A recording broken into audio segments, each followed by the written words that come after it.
Next category, Best in VR and 360, Live TV, Sports, News, and Documentary. And the winner is, it's great, ABC News VR, Inside Syria, ABC News, and John. Can you roll the clip?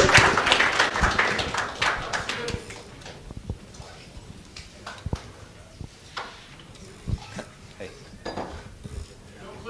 No clip? I am the clip. Oh, all right. Ladies and gentlemen, the clip.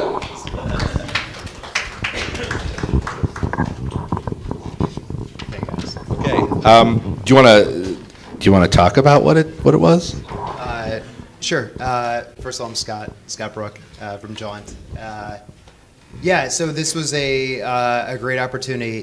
For context, ISIS has been reducing a lot of the heritage of Syria to rubble and destroying a lot of the culturally important artifacts of the country. And we had been speaking about doing something profound and immersive with ABC News. And it came to a late call saying, hey, listen, we are sending a team to Syria. And of course, I'm not volunteering. So we quickly trained them in the space of a couple days in our camera system, which is based on computational photography. Aaron can help us discuss. So and we quickly sent them to Syria with the camera, and they were able to go into not only Damascus and to reflect on what life is like in Damascus, which is an act of cultural exchange, if you will, in VR, but then also to go to the sites where they're preserving the artifacts and quickly scanning them, tagging them, and moving them to secret locations. And it was a very interesting way of bringing the world, which most people will never go to, even under the best of circumstances. It shows the immediacy of virtual reality. And I thought this was a really great opportunity for us to explore that medium, and it worked out, I think, in a very impactful way. Great, and for those of you who don't know, this is an ABC project. Disney is a big investor in John as well. They just came on board. This actually had preceded the strategic round, and yeah, I think we're very fortunate. I think we're fortunate to have the trust and the investment of people who are looking to the future. But then also on this panel, it's, I know these guys well, but I think what is represented not just up on the stage, but in this room around us are the people that are actually moving this medium from just a thought to an actuality, and it's going to impact a number of people.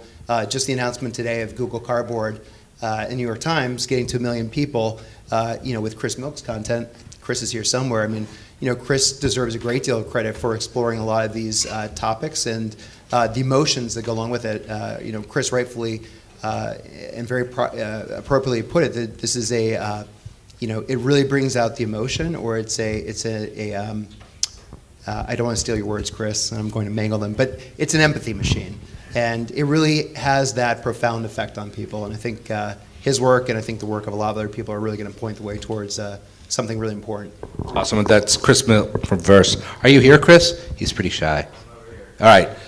Give Chris a hand. Okay. Yes. So how was the how was ABC's take on everything? How'd it go? I mean, they were pretty stoked, pretty happy with the outcome. It was great. I think it fulfilled a couple. I can't fully speak for them, and I don't even attempt it. But I think that the outcome is that it reached a number of people, not just through Google Cardboard and through other devices, but through monoscopic, right? And we're at this really early stage where not everyone has. Look, 99% of the population has not experienced VR yet. When they do, their heads explode, and it's just a lot of fun to be there for that. But I think the on-ramp for VR, realistically, is going to be through monoscopic experiences like YouTube 360 and Facebook 360. I'm sorry, Aaron, but I think to your point earlier, it's the ubiquity of these experiences as a whole that drive the awareness, that drive the need and the desire to be fully immersed in something, which points you towards Google Cardboard and the accessibility and the fact that the escape and the immersion is in your pocket with a phone that you already have. So, Scott, how did you get ABC to allow you to get their name and their, top crew to work with you? That's something that I know that's your job, that's what you do in John VR, but how did you do that? Because it's an unbelievable task. It's a great question. Yeah, I mean, it's trust. It's trust. And I think that I can only speak for myself, but I'm guessing this reflects the feelings of a lot of people in this room that, like, when I say I believe in this medium, like, I really believe. In fact, I don't see any outcome but for this to succeed because it had the most profound impact on me. When I saw it, like, at the very earliest stage, right? This is going back, I visited Jaunt when it was just the 3 co-founders, and I saw the demo and on the DK1, and that was it. And everything just, in that moment, I got it. And it had such a profound impact on me that I don't think a day or a moment has gone by when I haven't thought about what this is, what it's going to become, and the role that I personally want to play in it. And I just hope that when I speak to people and try to convince them of why they should put their toe in the water, that I can just convey a little bit of that unbridled enthusiasm, but then backed with like partners like YouTube and Aaron that are out there saying the same thing. So I'm not alone, and I think that the more people like Chris and hopefully ourselves and everyone in this room, like Weaver, everything that you do adds to that story, and it just makes it that's more compelling. And this is no flash in the pan. I'm asking you if I just want, because it's so important for this kind of an audience to learn from you. How did you get ABC, a very conservative organization, to join such an experiment in such an important, you're talking about ISIS. This is like the most current anything can be. How did you approach them? Because every single one of those companies, Weaver needs to know it. I would love to know it also. I think it begins, like most things do, with a personal relationship. And all of us are probably 1 or 2 steps removed from a key decision maker. But the person that you talk to that's going to introduce you to the person who will in turn introduce you to a decision maker has to believe that the thing that you are presenting with them is real and it's worthy of them putting their reputation on the line. And the best I can say is it's not a sale and it's not anything that you could possibly ever fake. If you can look someone in the eyes and say, look, I can't convince you of where that audience is going to come from in the future, but I know for a fact it's going to happen.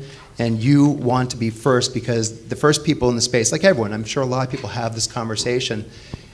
People want to be first, and they want to be the ones that experiment. I mean, most forward-looking organizations, it's a matter of understanding who your audience is today.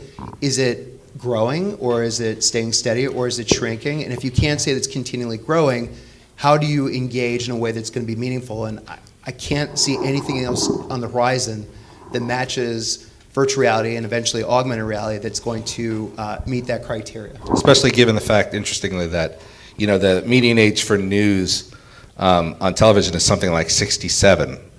So that's not super great for advertisers and for the future.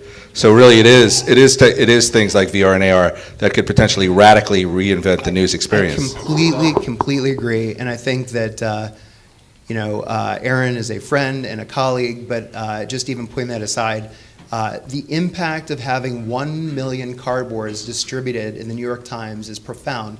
Because it's not that you use it just for the thing that comes out that day with the New York Times. It's like you go see a movie in 3D and you have a takeaway 3D glasses. You're going to have something in your hands. Well, there's going to be 1 million somebodies with things in their hand that they're going to experience the content that comes down that day. Then they can go online and explore further content. And I guarantee you, they're going to have 3 or 4 friends each. You're like, dude, you got to check this out, right? And that is what you want. And it's going to have a multiplier effect. And I think that's important. Awesome. Thanks. Last one. Neville? So what's next now that you're inspired by this experience? Well, I'm going to blow your minds, but I'm not actually here. It's the latest chart now. So what's next? What's next is, look, Jaunt stands for many things. It is a computational photography system. It is a production-ready system. It is a distribution platform. But above all else, it's a creative enabler. Right? I can't sit here on the stage and tell you where the next great innovation in storytelling is going to come from. We have some very smart people at our studio that are focused on that. But the truth is, by getting the technology out to people that will figure out what to do with it in their own way and break new ground, those are the people that are going to surprise us with what is next. But we're not talking a year or 2 years. We're talking the next several months. Awesome. Thank you. Big hand for John and for Verse.